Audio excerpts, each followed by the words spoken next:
Greetings, and welcome to an odyssey telling the story of the use of bird songs in music from Beethoven to the modern day. Today, I am your host, Vincent Paul Barcelona, and I will be teaching you all about the way that these beautiful birds, that I hope you can hear in the background, have been exploited by humans to make beautiful sounds through our creation known as music. Let's get started. In Music History 1, we discussed the idea of harmonium, and that would be the perfect rhythms in which the universe moves around. It was postulated by the Greeks, where the entire universe and all of its action is harmonium. One aspect of harmonium is the use of bird songs. Now, birds are very interesting because they have specific calls for specific times, much like we have in music specific notes that are to be happening at specific times to tell the story. For birds, they have their mating calls, they have calls of distress, they have calls for food and young birds, and so they, over the grand scheme of time, are essentially a composition. Now, composers such as Beethoven have used the essence of bird calls in their music. We see this in Beethoven's Sixth Symphony, the Pastoral Symphony, where in the second movement there is a lot of imagery of thunder booming, birds chirping, and so forth. Beethoven didn't necessarily use a specific bird call for this. However, he did capture the character of bird calls by utilizing his wind instruments in a way that was chirp or tweet-like, much like we hear in bird songs.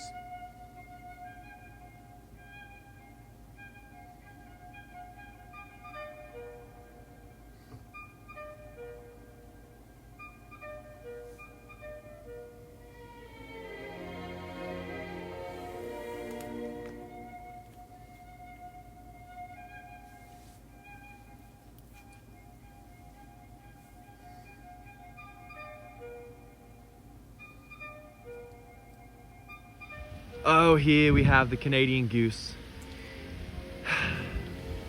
North America's most feared animal, top predator, apex of the honking, powerful, and stately creatures. So, as time progressed, the use of bird calls got away from just simply the essence of bird-like sounds and became specified. In Bartók's third piano concerto, he used the call of the eastern towhee, which native range goes from about Texas to Minnesota and then east. And they occupy space like we have here at the Black Box Theater, which is low-lying brush and immature forests. So the way that Bartók utilized the call of the eastern towhee is in his piano concerto, he used the intervals that their call has, which it's anthropomorphized as sounding like drink your tea or ba boo ba. So Bartók, hearing that outside of his window at his apartment in New York, wrote to his brother all about how interesting he found the calls of the birds here in the States to be, how beautiful he thought the kutiafa or dogwood trees were here. And so Bartók took a liking to the natural world around him and used that in his music.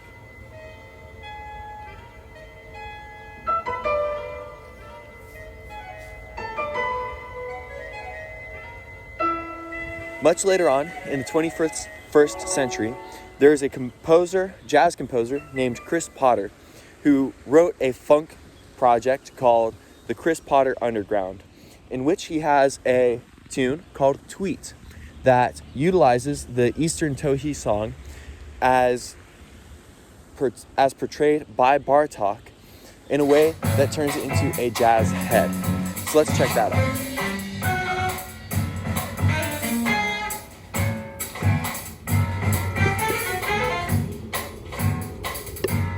Finally, in order to honor composers and birds alike, we need to talk about Oliver Messiaen. Messiaen was a French composer who lived from 1908 to 1992, and he transcribed the songs of over 320 species of birds. And his most notable birdsong work was the Catalogue d'Oiseaux, or Catalogue of Birds, which used 80 species over 13 movements. Messiaen is a little bit more difficult to listen to than other composers because of his use of symmetrical song forms. So things don't come back around in repetition the way that we would expect in typical classical music. However, because he was beyond the bounds of the classical rules, he has really contributed greatly to the use of birdsongs in music, because he had the freedom to do so in a way that might be a little bit more natural than how we would hear birds portrayed in the music of Beethoven. So here's a little sound of what Messiaen's Catalogue d'Oiseaux sounds like.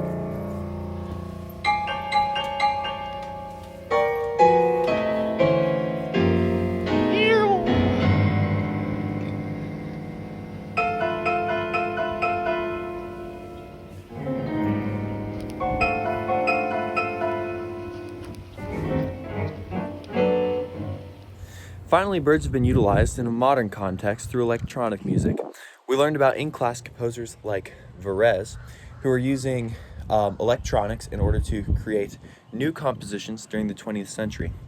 These days, there is a man whose name is Cosmo Sheldrake, and he has a record that is sampling bird sounds and then putting electronic music over that in order to create something. And this is a little bit of what it sounds like.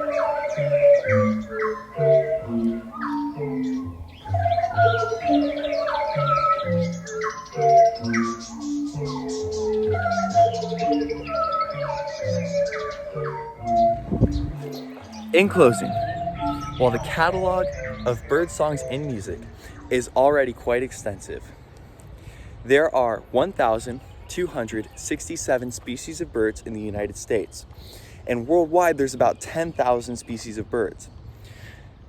Most birds have more than one call. Many have 3, 4, 5, some have even more than that. And so the opportunity for bird songs to be written into music is exponential. When you start to consider the use of retrograde, when you start to consider the use of inversion, when you start combining songs, and so on and so forth.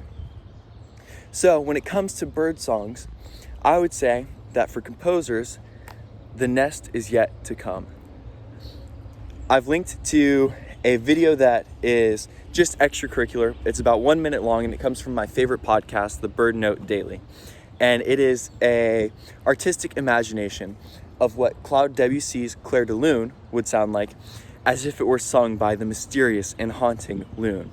So I hope that you enjoy that video. I hope that you have enjoyed this video. And I hope that as you are out enjoying creation this summer, when you hear bird songs, you would consider more the music that is being created around you. Have a great day.